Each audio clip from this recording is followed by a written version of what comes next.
welcome back. We hope you all had a good break. As we re-enter this space together, just taking one breath, collective breath in and out together, breathing in and breathing out. Reflecting for a moment on something that was shared, if you've been with us up to this point, that was shared that really resonates with you, or something you're going to be taking with you.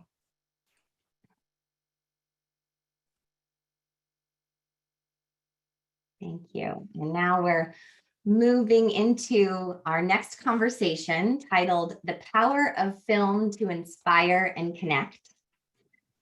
I'd like to introduce you to Pete Docter, who is the Oscar-winning director of Soul, Monsters, Inc., Up, and Inside Out, and Chief Creative Officer at Pixar Animation Studios.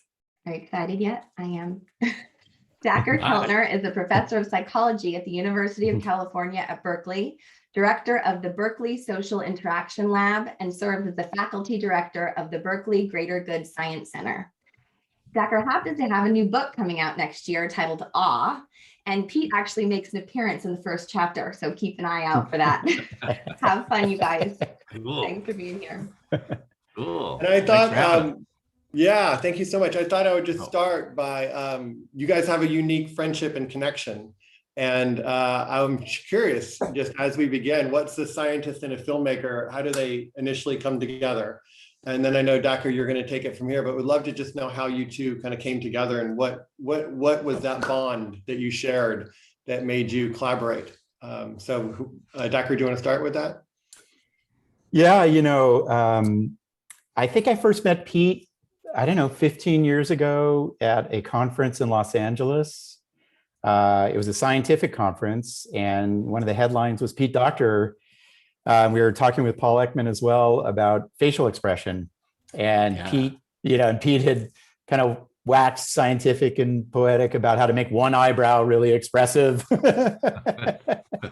the thing I remember about Pete, is he was dressed like he is today, and he, we were waiting for the Pixar magic, and Pete booted up his PowerPoint or whatever it was, and he was actually standing on the electric cord, and nothing came on for a long time, and people were like, "What?" But yeah, and then we've just shared. My view of it, Pete, is we've shared a lot of different things, from friendships to growths of kids to beers occasionally, and it's been one of the 2 or 3 great privileges of my life to watch Pete make films. Wow. Well, I've been really happy to meet and work with Dacher, because I think we really got to know each other better and well on Inside Out. Yeah. And we were studying emotions, trying to understand and so on. And I think one of the things that really made me go, okay, there's something unique about this guy. You were a fierce defender of sadness, almost like the emotion was a character already. And I was like, oh, okay, this is important. He understands something about what we're trying to get to, and I want to know more about that. So that was pretty cool. Yeah.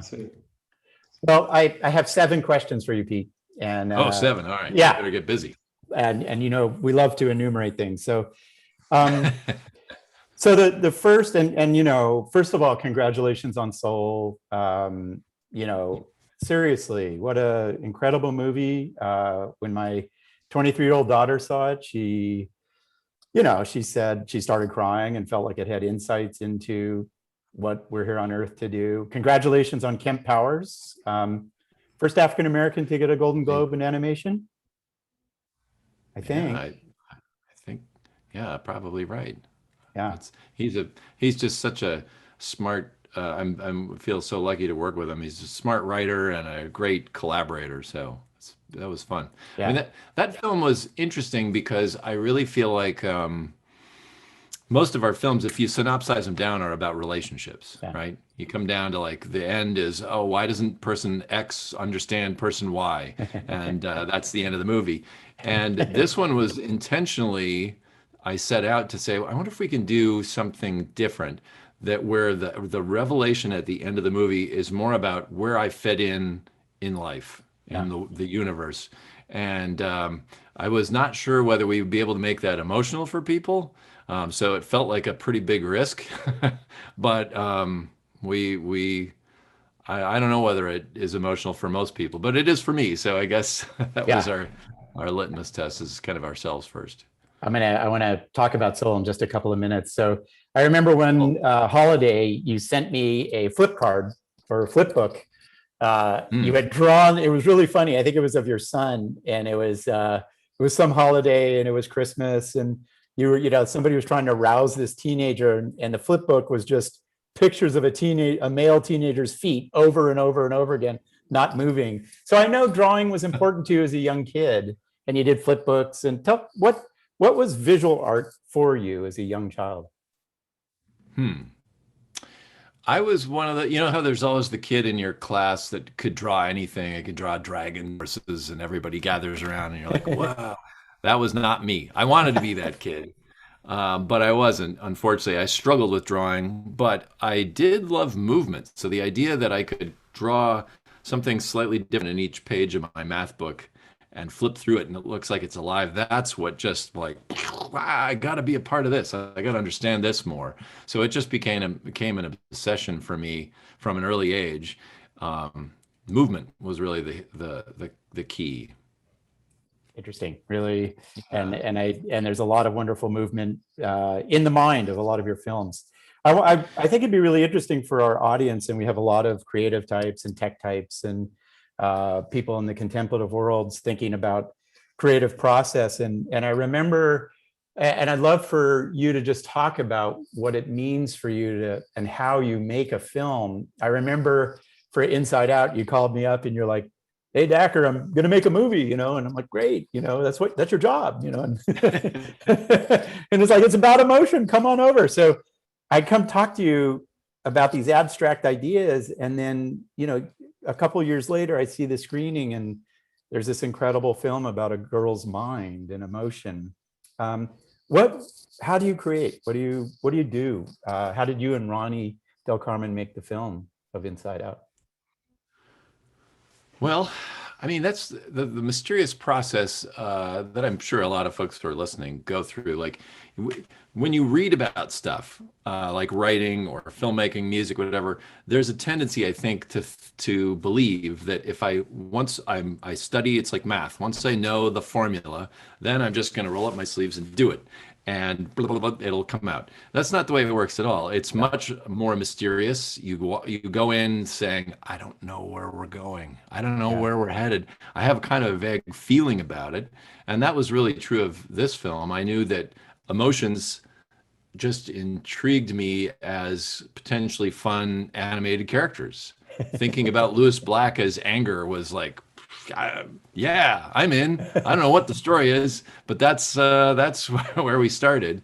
And then right at that time, my daughter was growing up. She was actually, if anybody has seen the film Up in the audience, the little girl at the beginning, my daughter actually did the voice, and she was a lot like that character, very bouncy and goofy and funny. And then she was getting to be like 12 and 13 and a lot more serious and quiet, and so that was like, I remember that as a kid myself going through all that. So it was really just a chance to dive into like, what's going on inside of her head? Why does that happen? What happens to childhood joy?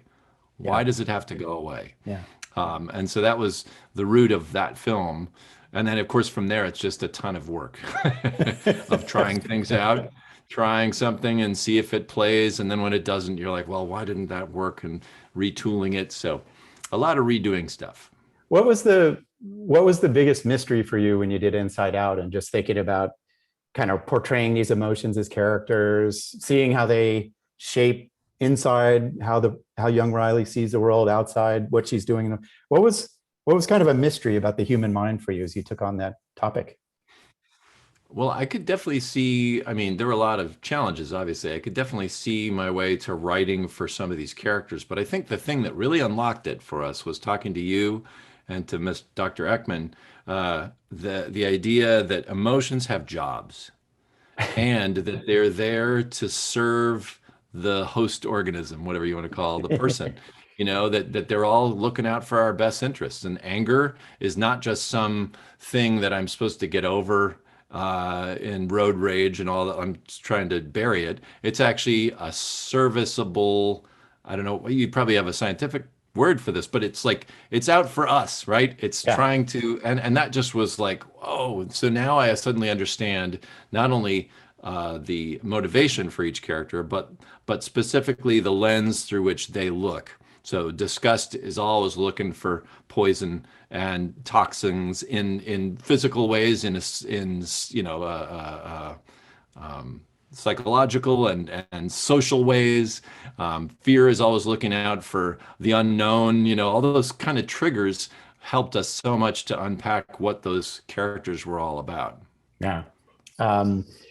I know, I can tell you, Pete, being a little bit in the world in education, I am getting almost daily emails from people about how Inside Out changed how they view emotion. So congratulations. Why Soul? After you got the Academy Award for Inside Out, you disappeared, I think, a little, and you were kind of thinking about the next film, and then I started to hear rumblings, and then Soul. What moved you to do something about the human soul? Well, I've been lucky enough to have this passion for animation since I was a kid, and I've really poured everything into that to the point where I guess, though I would never have said this intellectually, I sort of felt like if I can achieve certain things in my head, that I will fix everything in my life, right? And so I had this experience of having worked on Inside Out, I don't know that you could have asked for more in terms of success. People really liked it. It got great write-ups. We did good business. We won awards, and yet it didn't fix everything for me personally, right? I'm still coming home to the same house and feeling that sense of anxiety and other issues, and realizing, well, wait a minute, maybe there's more to life than animation, as preposterous as that sounds.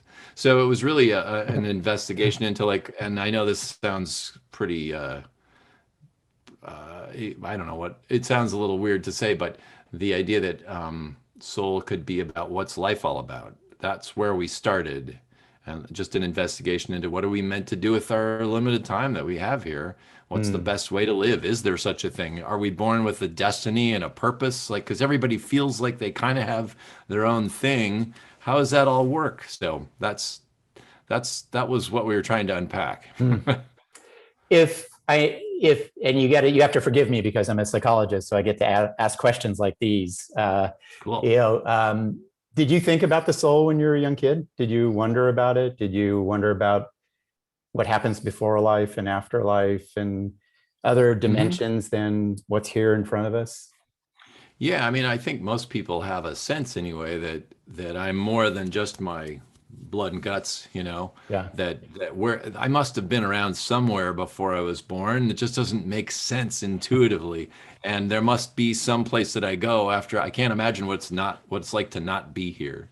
Whether that's all a construct or real, I think it's things that we all do think about. Somebody, it was not Alan Watts. It was somebody who was talking about this trippy story that actually affected the film quite a bit. He said, okay, think of a memory in your childhood, something that you can picture so vividly in your head that you're almost actually there. Because after all, you were there, right? Or were you? Because since then, every molecule in your body has been replaced. And yet I still think of it as me.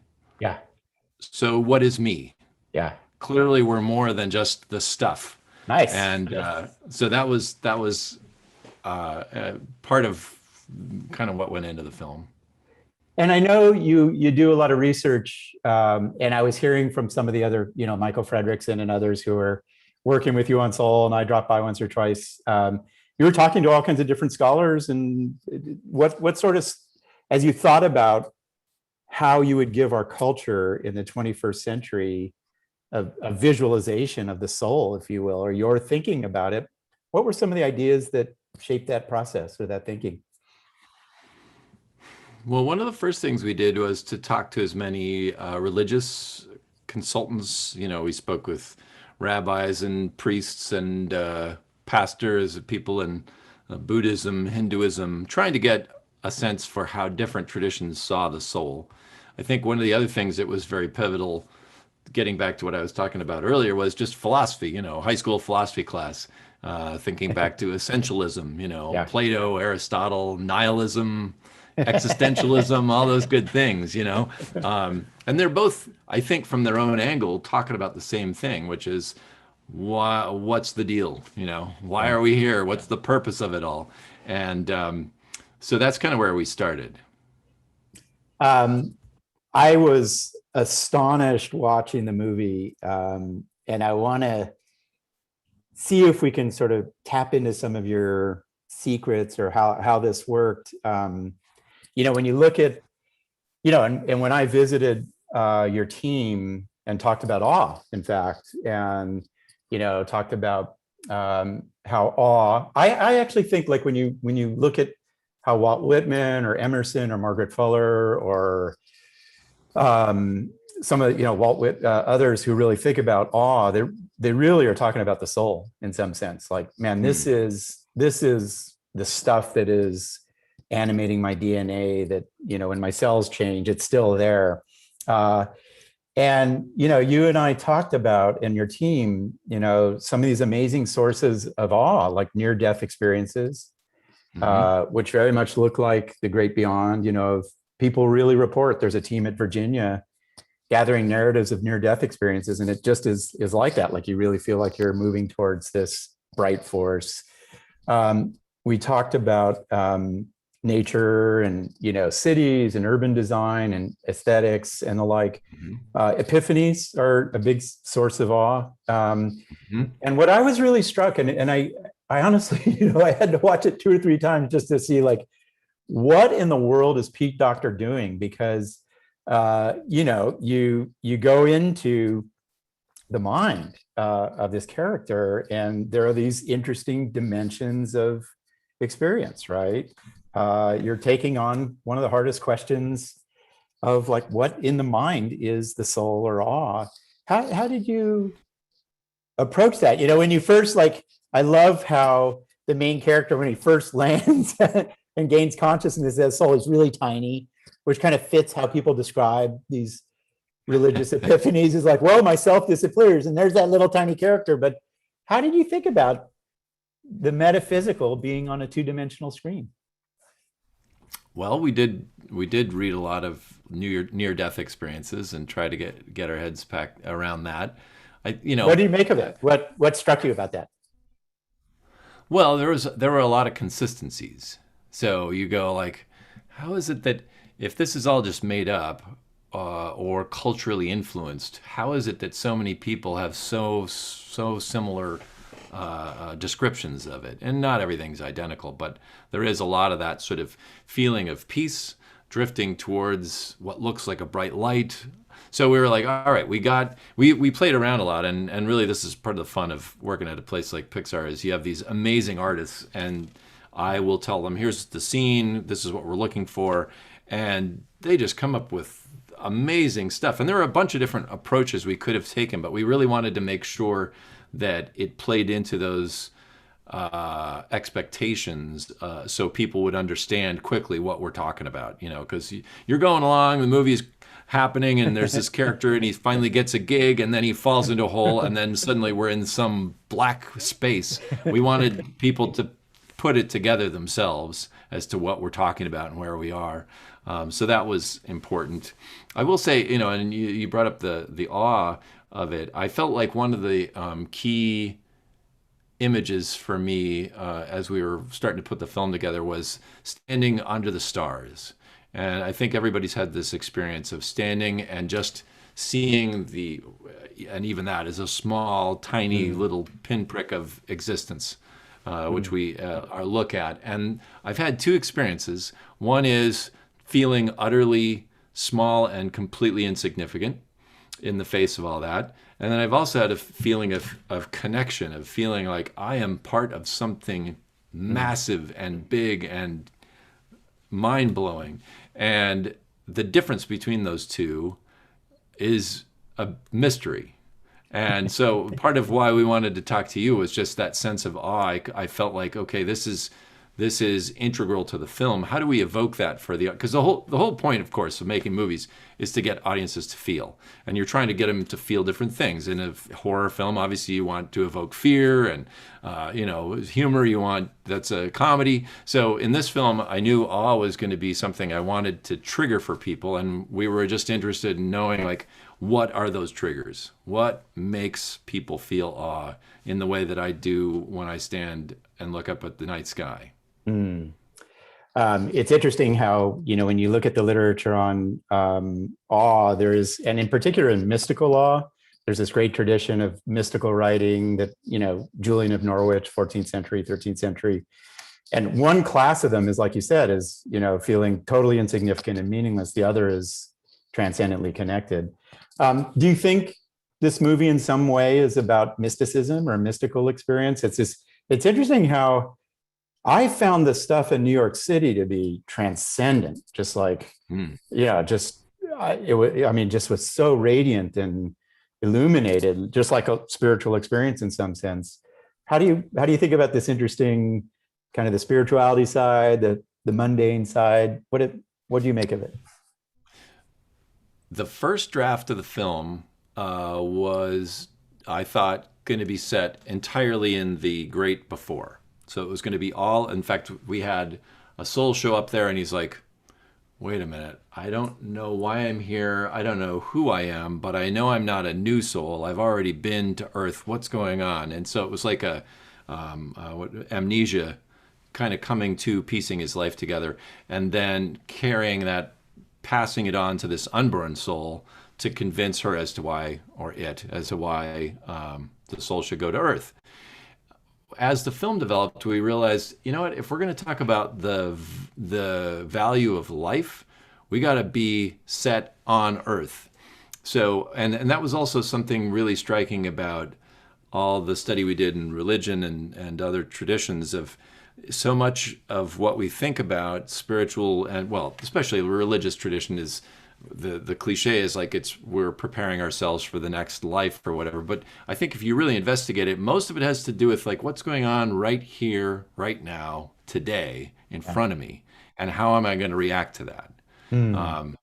And so much of what Soul tries to talk about, which I'm still kind of crappy at, is just being in the present right now. Yeah. And that's enough. I'm not planning ahead to dinner, which is my head's always going to the next meal. But so much that I miss so much by thinking ahead like that, and that's the downside to being imaginative. I think, for people who live in their own heads a lot, you're not present. You're not really the recipient of all the great beauty that's around us at any given moment. Yeah. I will say although you may be in your head a lot, you sure are giving a lot of present joy to a lot of people out there.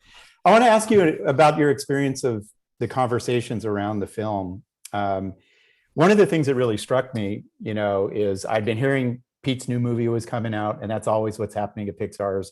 Lots of conversation about Pete's new film. And then I saw the title and I was overjoyed. And it's interesting to me when we think about what it all means, right? Wisdom as this conference, or, the point of life. It's the biggest question that we ask. And in writing this book on awe, people talk about it in terms of soul, right? From, across the philosophical contemplative traditions, our great thinkers in the American tradition, like I said, like Walt Whitman felt like the soul was in the body.